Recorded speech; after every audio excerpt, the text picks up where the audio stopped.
ओम नमो भगवते वासुदेवाय। ओम नारायणाय। पंच तत्व से शरीर का तैयार होना, वह देवतों का सब के अंगों में वास रहना। सुखदेव जी बोले, हे राजन, इस भागवत में 10 प्रकार की कथा है, उसका पृथक पृथक हाल कहता हूँ। मन लगाकर सुनो। संसार की उत्पत्ति, जगत का नाश होना, संसार को स्थिर रखना, सब जीवों का पालन करना, परमेश्वर की लीला, मनवंतरों का हाल, ईश्वर की कथा, विरक्ति, भक्ति, नारायण जी सब जगत के मालिक हैं। हे राजन, इनमें 9 लक्षणों का हाल सुनना केवल 10वें लक्षण के जानने के वास्ते है। जब आदि पुरुष भगवान ने जो शेषनाग की छाती पर शयन करते हैं, अपने को अकेले देखकर मन नहीं लगने से चाहा कि हम अनेक तरह के रूप धारण करके देखें। तब उन्होंने अपनी माया को आज्ञा दी कि संसार के विस्तार का उपाय कर। उसी समय उस माया ने स्वर्ग, पताल, मृतलोक बनाकर राजस, तामस, सात्विक 3 गुण प्रकट किया। तामस से अहंकार, राजस से हाथ, पांव, वाक, लिंग, गुदा और 5 कर्मेंद्रियां, सात्विक से आँख, कान, जिह्वा, नाक, त्वचा और 5 ज्ञानेंद्रियां प्रकट हुई। इसके सिवा तमोगुण से पृथ्वी, आकाश, जल, अग्नि, हवा, 5 तत्व तथा सतोगुण से शब्द, मूर्ति, स्वाद सूंघने की शक्ति और बुद्धि सबके मन में प्रकट हुई।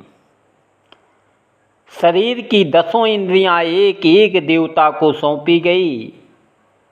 मुंह में अग्नि देवता, जिह्वा में वरुण, कान में दिशा, नाक में अश्विनी कुमार, हाथ में इंद्र, आँख में सूर्य, लिंग में मित्या वरुण, गुदा में यमराज, पाँव में विष्णु और बुद्धि में ब्रह्मा जी का वास रहता है।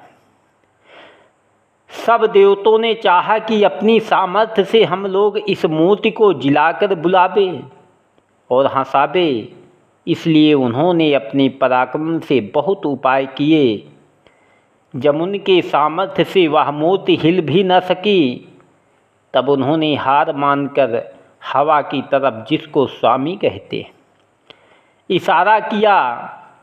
जब उस हवा में से कुछ नहीं हो सका, तब सब देवताओं ने नारायण जी का ध्यान किया, जिनकी कृपा से वह मूर्ति तैयार हुई थी। देवताओं ने कहा, हे जगतकर्ता, आपकी दया और कृपा के बिना हम लोगों से कुछ नहीं हो सकता।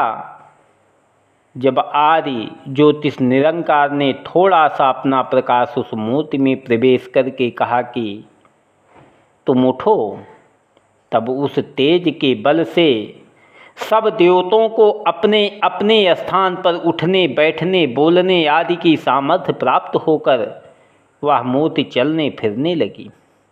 हे राजन, मनुष्य के हर एक अंग में देवता लोग वास करते हैं और वह इच्छा रखते हैं कि हाथ से दान दें, जिह्वा से परमेश्वर का भजन व स्मरण करें, कानों से उनकी कथा व लीला सुनें, पैरों से तीर्थ यात्रा करें, देव स्थान पर जाकर आँखों से मूर्ति के दर्शन करें, ध्यान में परमेश्वर का दर्शन करें, जिसमें हम लोगों का भी भला हो। मनुष्य के तन में रजोगुण या तमोगुण अथवा सतोगुण एक गुण 8 पहर वर्तमान रहता है। एक गुण के समय दूसरा गुण नट के खेल के समान छिप जाता है। यह ब्रह्माकल्प का हाल हमने तुमसे कहा। इसी तरह सब कल्पों में संसार की उत्पत्ति होती है। श्री कृष्ण और विदुर आदि का राजाओं दुर्योधन को राजा युधिष्ठिर का राज्यभाग बांट देने के लिए समझाना और दुर्योधन का किसी की बात न मानना।